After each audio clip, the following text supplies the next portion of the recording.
engineer, whatever, because that for go back. So you think about your future. You are young, world waiting for you. Grab it as per your wishes, as per your goal.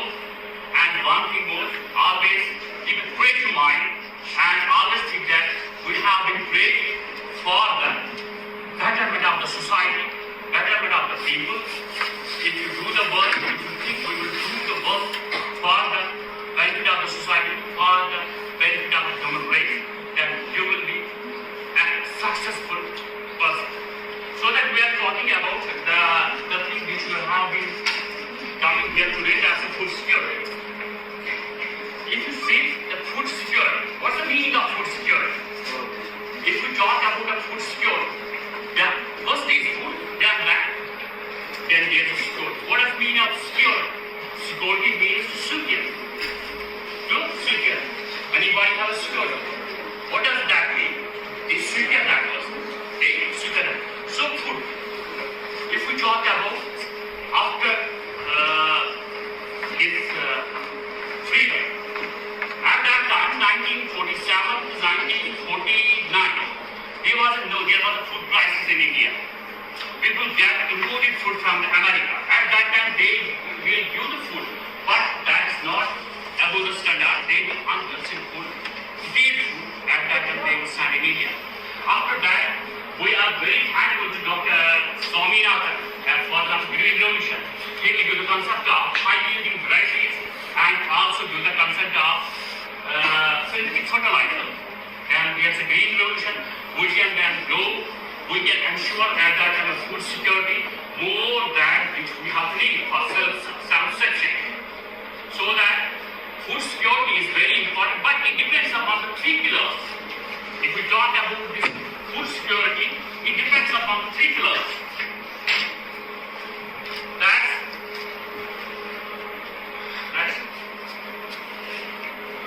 it, food accessibility, food availability, food accessibility, and food affordability. If we talk about the availability, it doesn't mean you will get in the 2 hands of a meal and you are food secure. That's not. And second is the availability. All time, all people have physically, economically availability of food. And third is affordability. Every person, whether he belongs to a area, whether he belongs to a below poverty line, whether he belongs to a above poverty line, availability of food, he is affordable to get the food.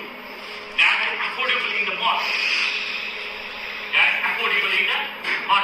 So that's a food security. Here I am showing the population growth. As for the challenge of the scientists, as the challenge of the farmers, everybody have a challenges because food is essential as item. I have already mentioned it here. And the thing is, if you're talking about the food, it covers multi-dimensional approach. It should be hygienic. So it contains a good amount of vitamins, minerals, and some of the essential nutrients which we need our body, which will increase our immune system. So that I have already this is a population growth. As per the estimate, as per the research, 9.1 billion population will be that it increases in an alarming rate, that it touches to 9 billion. So 34% population will be increasing. How? What's that? How can we cope up with this? कैसे कर सकते हैं हम? अगर इस time हमारा you should free the land resources. Where we are? These are the wrong policies of our government. These are the wrong policies of our revenue officers. They will take the money and allow the people to construct a building in it or the other in a pure rice land. What happens in future? This is a big challenge. People will die with the starvation. People will die with the famine. Scientists will raise the crop. We are plant breeders. We can modify the crop, reach out to the 90%. It's a highly gives a potential. How much weight we can, मैं कितना weight उठा सकता हूँ? That depends upon the genetic makeup. So that every plant, that's a living thing. That's a living thing.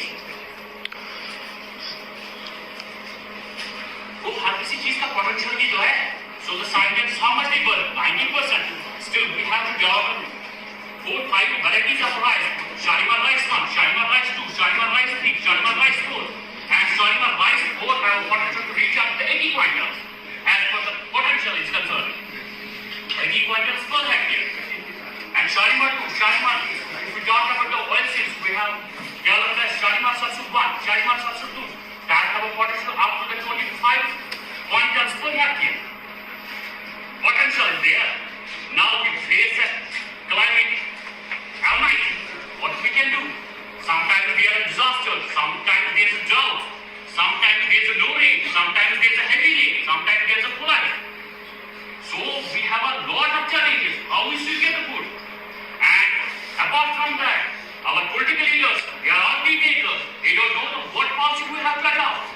How can we look at the future of the population? How can we look at the future of the below poverty line, under that, and above poverty line? So we have to take the initiative. But first, if our land, if our natural resources have been degraded, how much we work? Everything have a limit. So that before food ensuring, we need a good leaders. We need a good leader and management. Not as administrators, we have already told you what are administrators. We need a good leaders. We need a management. Still you think this red line, this indicates here where we reach. This is a bold population. Population growth. Where it touches in 2050. So red line it means red line is always in danger. We are not still yet. And this is least developed. These are those countries which this line indicates those countries which are least developed. That also reaches here. And there's one important thing, the developed countries still they are little bit back. Overall scenario, if you see that increases alarmingly year about 9 million population. That's much challenging. And that's the income. We are still low in income. And one important thing is there's a more urbanization in 2050. 70% people are living in the urbanization. So they have to change their food habits. How can we cope up with this? You see, we remove still the poverty. We are working still, we are working good. But in future, we are on track. Maybe we are in food insecure. How much more needs to be produced to 2050? I have shown the different colors, future and past. And you see, in 2050, when we have to reach.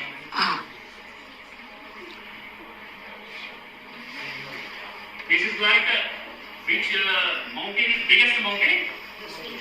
Mountain. This is like Mount Everest. When we reach in 2050, that's a big challenge for scientists and plant breeders, particularly plant breeders. Source of growth in crop production. How this color shows here that how we change. We can change the land pattern. We can use arable land into the cultivated land. How we can still we are hearing all the things which we have to do as a human level, as a scientific level, as the knowledge level. Well, and that you see that it increases.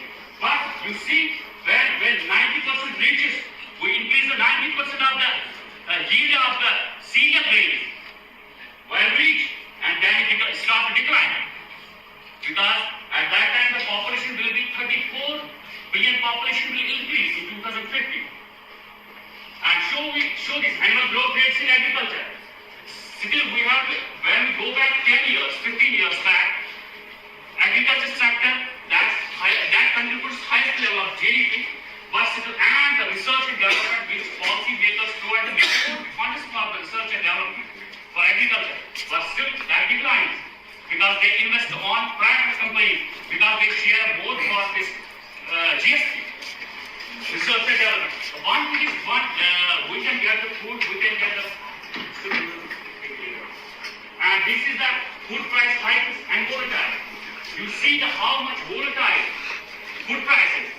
It's the volatilization of food prices up and down. That doesn't remain constant. Why it doesn't remain constant? Because of climate of disasters, because of the wars. You don't know, when I studied this, I cannot stop my tears. Because how many people will die with the Khmer? How many people will die with the starvation? Particularly Islamic countries, Yemen, Bactria, and Sudan. There's a need of emergency. There's no food. How they live? Because of the war from last 10 years, last 15 years. If you see, out of 5 newborn babies, out of 5, 2 are unnatural. Two babies have constantly growth because their mother not get a nourishing food during this 9 months period. And driven by worldwide due to the natural disasters, panic purchases, trade restrictions, America have banned some countries for this economic growth, so that's a trade restriction. Self-reported food insecurity in sub-Saharan Africa. If you see the conditions of Africa, that's not real. What happened there? No one has food. How they struggle? How they learn? This is the African. Before that, still there is some work doing by America. They have get some little bit of food from their